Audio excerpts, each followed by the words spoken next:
तो हम सभी भाई रणदीप जी, किरण चौधरी जी और मैं, हम तीनों हरियाणा में कांग्रेस संदेश यात्रा लेकर निकले हैं राहुल गांधी जी की भारत जोड़ो न्याय यात्रा के तहत। और हम राहुल जी का और खड़गे जी का संदेश लेकर पूरे हरियाणा में जा रहे हैं। हमारा प्रयास है इस बार कि हम उनका संदेश लोगों तक पहुंचाएं और लोगों का संदेश सुनकर उन तक पहुंचाएं, क्योंकि न्याय की आज के दिन सभी को ज़रूरत है, सभी नागरिकों को, चाहे किसी भी तबके से हो। छोटा मध्यम वर्ग का हमारा जो उद्योग चलाता था, हमारे सबसे पहले काम जहां शुरू करते हैं, दुकानदार हैं, सब लोग आज के दिन त्रस्त हैं भारतीय जनता पार्टी की गलत नीतियों से। एमएसएमई, छोटा लघु उद्योग खत्म होता चला जा रहा है। रोजगार मिलेगा कहाँ से प्राइवेट सेक्टर में? जो बड़े बड़े हैं, हर छोटे उद्योग को आज के दिन कौन अपने लपेटे में ले रहा है? अडानी, अंबानी, बड़े बड़े लोग, जिनके ऊपर लाखों लाखों करोड़ों रुपया सरकार ने न्यौछावर कर दिया है। आज उनको कोई पूछता नहीं है। और छोटे छोटे हमारे चाहे किसान हैं, मजदूर हैं, जो छोटे से छोटा लोन लेता है, उसको प्रताड़ित किया जाता है। आप सोच सकते हैं कि देश की क्या हाल हो रहे हैं। कहने को कहते हैं कि दुनिया में हमारे अमीर लोग आ गए हैं, अडानी जी, अंबानी जी। आप मुझे ये बताइए कि किस नागरिक तक हिस्सा गया है? मिडिल क्लास जो है, जो सैलरीड क्लास है, जो वेतन जो पाता है, आप मुझे बता दीजिए, बच्चों की फीस, उनके खर्चे, घर के खर्चे। सूट आप पहन लेते हैं, जैकेट, शर्ट, पैंट अच्छे पहन लेते हैं, लेकिन घर चलाना आज के दिन आपके लिए भी मुश्किल है। गैस का सिलेंडर जो 400 रुपया था, आज 1100 पार कर चुका है। चुनाव के कारण 200 कम हुआ और उसका वेट भी कम कर दिया, अब 10 किलो मिलेगा। तो साथियों, सारे मुद्दों पर ना जाकर मैं यही कहूँगी कि आज के दिन चाहे केंद्र सरकार की बात है, बेरोजगारी की बात है, महंगाई की बात है, जैसा मैंने कहा, आज एक तरफ हम मना रहे हैं, जश्न मना रहे हैं और मनाना चाहिए देश को गणतंत्र दिवस का, लेकिन क्या हमारे यहाँ लोकतंत्र उस तरह से जिंदा है जैसा हमारे पूर्वजों ने सोचा था? और या हमारी जनता उम्मीद करती है? विपक्ष का गला घोंटा जाता है, मीडिया तक को दबाया जाता है।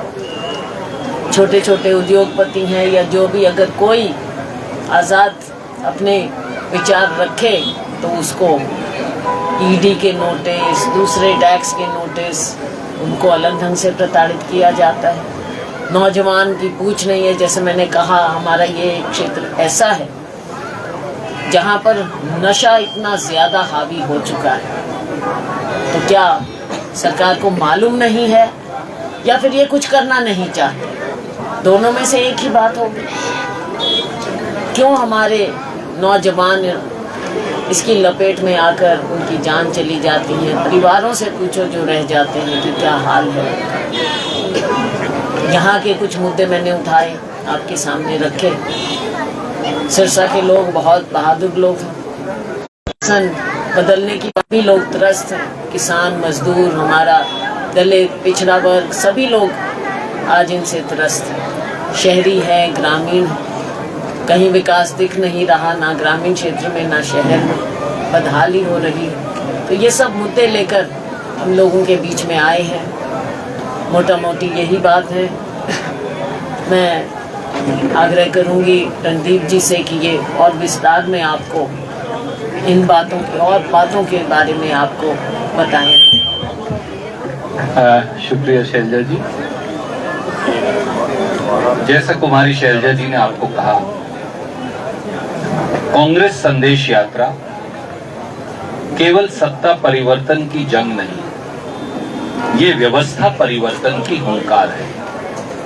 मात्र सत्ता परिवर्तन से लोगों की जिंदगी नहीं बदल सकती।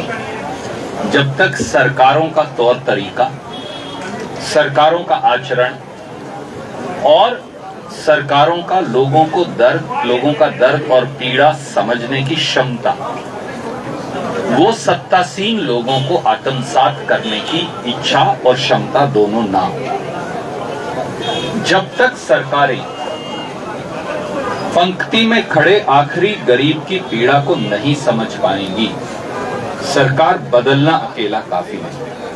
इसलिए हम दोनों और हमारी साथी किरण जी और दूसरे अन्य सब नेतागण, हमने ये कहा कि कांग्रेस संदेश यात्रा हरियाणा में भी और देश में भी सत्ता परिवर्तन और व्यवस्था परिवर्तन दोनों की लड़ाई है।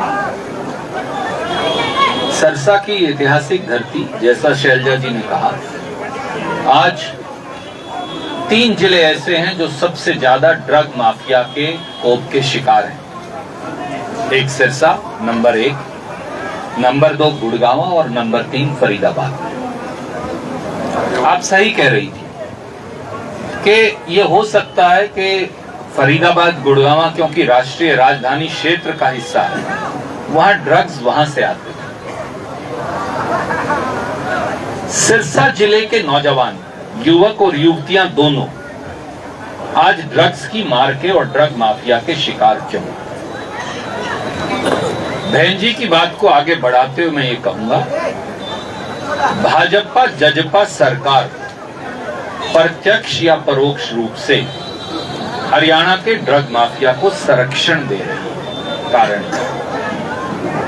इसलिए इस हुंकार और गूंज को भी शैलजा जी में हम सब यहां उठाने आए।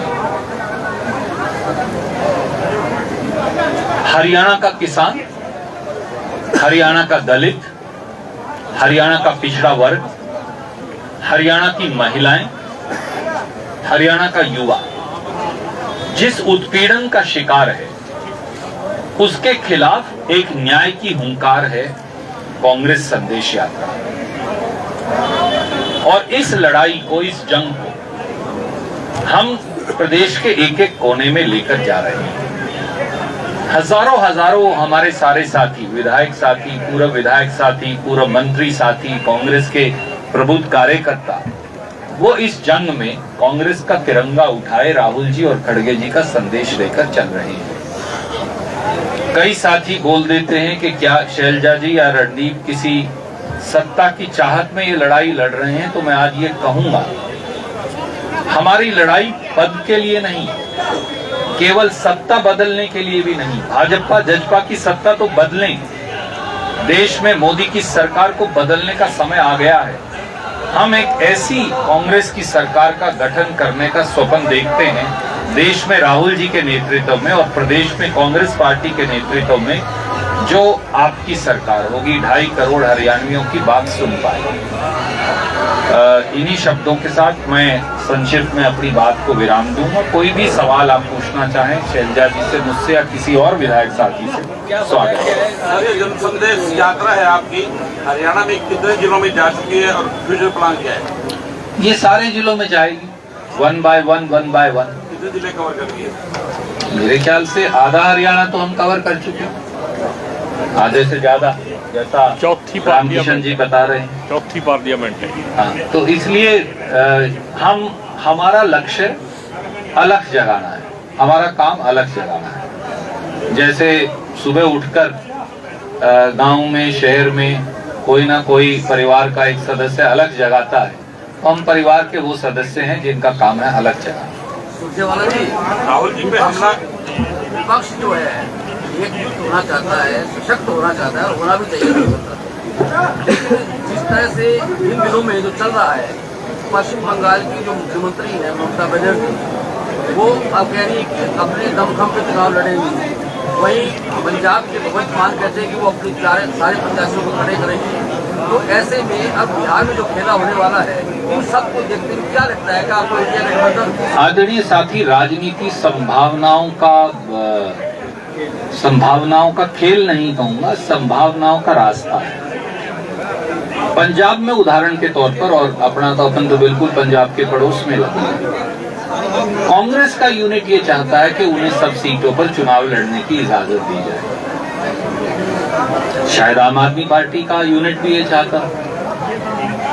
तो इंडिया जो गठबंधन है वो सीटों का गठबंधन तो है, पर वो एक वैचारिक गठबंधन है, एक वैचारिक लड़ाई का। वो वैचारिक लड़ाई क्या है? किसान को न्याय मिले, दलित और पिछड़ों को न्याय मिले, युवा और महिला को न्याय मिले, और जो सत्ता का समान वितरण है और संपत्ति का, दौलत का भी। इस देश में 60% पैसा इस देश के 3% लोगों के पास है। कैसे चलेगा देश? 3% लोग अगर देश का 60% पैसा अपनी जेब में डालकर बैठ जाएंगे तो गरीब दलित, गरीब पिछड़े वर्ग का कोई साथी, आदिवासी, छोटा दुकानदार, वो कहां जाएगा?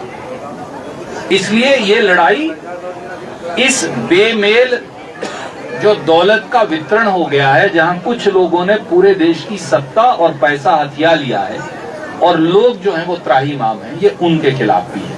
हाँ, कहीं ये हम सीट शेयरिंग में कामयाब हो जाएंगे, कहीं हम नहीं कामयाब हो पाएंगे, पर हमने कभी ये नहीं कहा कि हम स्थानीय दलों की आकांक्षाओं पर बुलडोजर चलाकर अपनी बात को की धौंस जमाएंगे। नहीं, ये वैचारिक गठबंधन पहले है और उसके बाद जहां हो सके वहां एप्रोप्रिएट सीट डिस्ट्रीब्यूशन का।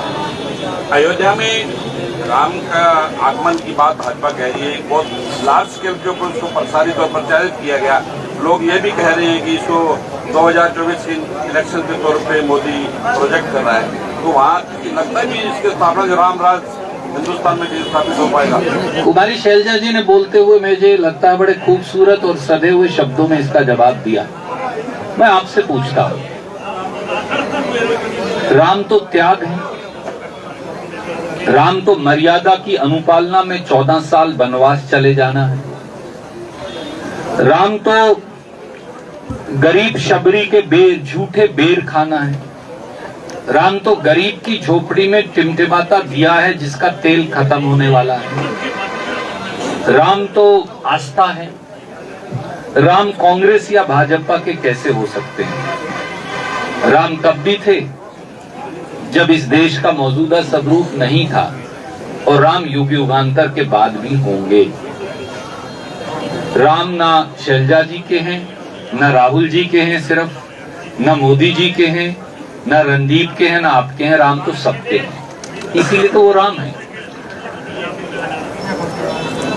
राम दूसरे की पीड़ा को सहकर जंगल में प्रवास करना है, क्योंकि वचन दिया था। आज के राजनीतिज्ञ जो सत्ताधारी हैं, क्या वो वचन की मर्यादा को निभा रहे हैं? मैं ये आपके विवेक पर छोड़ता हूं। क्या उन्होंने अपना वचन निभाया? जो वचन ना निभा सके वो राम का अनुयायी नहीं हो सकता। जो प्रेम की भाषा अपनी जीवन में आत्मसात ना कर सके वो राम का अनुसरण नहीं कर सकता। जो गरीब किसान या दलित की पीड़ा को ना समझ सके वो राम का अनुयायी नहीं हो सकता। जो शबरी के झूठे बेर ना खा सके वो राम का अनुयायी कैसे हो सकता है? जो सत्ता को त्याग कर जंगल की शरण में चला जाए और भक्ति का रास्ता अपना ले, वो राम है। जो कुर्सी की लड़ाई लड़े वो राम कैसे हो सकते हैं? इसलिए आदरणीय मित्र, ये मैं आपके विवेक पर छोड़ता हूं, किसके मुंह में राम और बगल में छुरी है, और कौन राम का अनुसरण करते हुए इस देश की पीड़ा को हजारों हजारों किलोमीटर पैदल चलकर निभा रहे हैं। मैडम, आप सिरसा की आज की परफॉर्मेंस आई थी, और दूसरा लोगों की मांग भी है कि आप सिरसा से लोकसभा चुनाव लड़ें। देखिए, यहाँ के लोगों का हमेशा प्यार मिलता रहा है, चाहे मैं यहाँ से चुनाव लड़ी हूँ या ना लड़ी हूँ, वरना 20 साल हो गए हैं।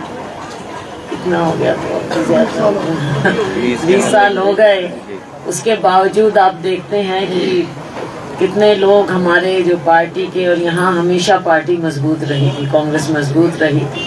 मैंने भाषण में जिक्र भी किया कई बातों का। तो लगाव है। अब कांग्रेस पार्टी के कारण मेरी पार्टी ने मुझे बहुत मौके दिए हैं, जगह जगह से काम करने के भी मौके दिए हैं। तो ये तो हमारा हाईकमांड, उनकी मेहरबानी है कि मुझे यहाँ तक पहुँचाया। लेकिन आप जो नींव सिरसा ने रखी है वो तो है ही, और ये लगाव रहेगा, राजनीतिक लगाव नहीं है। बाकी पार्टी का जो आदेश होगा जहाँ से मुझे, तो आदेश की हम पालना करेंगे। आपकी क्या इच्छा है? आपकी क्या इच्छा है, लोकसभा लड़ेंगे या विधानसभा? देखो, जैसा मैंने कई बार कहा है, ये पार्टी ही आदेश करती है कि क्या करना है। तो लोकसभा पहले आना है, फिर विधानसभा, या दोनों साथ आएंगे, इस पर हम अभी कुछ कह नहीं सकते। इस बार मेरी इच्छा है कि विधानसभा लड़ें। लोकसभा में तो आप लोगों ने, आपका बहुत, यहाँ के लोगों का, माला का, सबकी बहुत मेहरबानी रही।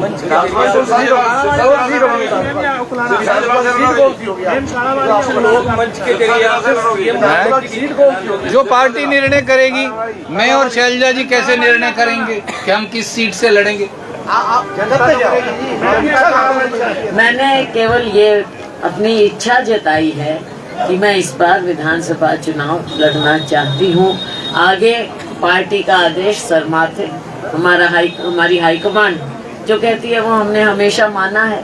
सीट भी वही तय करेंगे। संगठन को लेकर काफी समय से जी लिस्ट जो है वो जारी नहीं हुई है। हरियाणा में संगठन नहीं है, नहीं, अभी मुझे लगता है कि जल्दी, बहुत जल्दी हो जाना चाहिए, क्योंकि जो और राज्यों में भी, हरियाणा में भी जल्दी हमको चुनाव आ रहे हैं, जल्दी करना होगा। लोकसभा चुनाव ने भी आग्रह किया है कि लोकसभा चुनाव को लेकर बीजेपी ने आज 23 प्रदेश के प्रभारियों को नियुक्त किया है, पूरे राज्यों के। अच्छा, प्रभारी और सह प्रभारी। तो हमारे यहाँ तो प्रभारी हैं ऑलरेडी। क्या लगता है कि उनकी तरफ से तैयारियां शुरू हो गई हैं? देखो, सब पार्टी अपने अपने हिसाब से करती है। हमारे यहाँ तो पहले ही हमारे नियुक्त हुए हैं, पहले से, बल्कि उनकी ट्रेनिंग भी हो चुकी हमारे राष्ट्रीय अध्यक्ष जी ने, और हमारे जो संगठन महामंत्री हैं उन्होंने, सबने मिलकर ट्रेनिंग हमारी बाकायदा जारी भी है, और काम पहले से चल रहा है हमारा। कांग्रेस की गुटबाजी को कैसे देखते हैं कि एक तरफ घर घर संदेश यात्रा चल रही है, दूसरी तरफ आपकी ये संदेश यात्रा चल रही है, तो हालांकि मतलब दोनों तरफ अच्छा काम किया जा रहा होगा, लेकिन ना आपकी यात्रा में हुड्डा के समर्थक आते हैं और ना हुड्डा के यात्रा में आपके समर्थक जाते हैं। ये गुटबाजी है या नहीं है, आप इसे कैसे देखते हैं? देखो, बात ये है कि अपने अपने, कांग्रेस पार्टी एक समंदर है, बहुत बड़ी पार्टी है।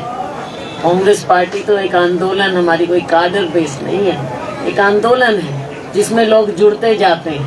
पहले भी जुड़ते गए, जनसमूह जुड़ता गया। आज हमारा यही प्रयास है कि हम, चाहे कोई भी, चाहे गोगी जी हैं, चाहे प्रदीप जी हैं, रोड़ी जी, हमारे सभी साथी अपने अपने ढंग से कांग्रेस पार्टी को मजबूत कर रहे हैं। तो जुड़ तो कांग्रेस के साथ रहे हैं, तिरंगे के साथ, हाथ के निशान के साथ, राहुल गांधी, खड़गे जी के साथ सब जुड़ रहे हैं। अंत में यही देखना है कि कांग्रेस मजबूत हो रही है। बाकी किसी भी संस्था में, किसी भी संगठन में, देखो, अपनी अपनी स्पेस के लिए, अपने अपने प्रभाव के लिए, अपने अपने क्षेत्र के लिए सब लोग मेहनत करते हैं। 5 राज्यों की हार के बाद, मैम एक मेरा सवाल है, 5 राज्यों की हार के बाद कांग्रेस ईवीएम की गड़बड़ी को लेकर चुनाव आयोग में गई, और ऐसा इस पर एक दिन और चर्चा करेंगे। अब भोजन का समय हो गया, मेहता जी का निमंत्रण है। देहरादून जाना। बहुत बहुत शुक्रिया।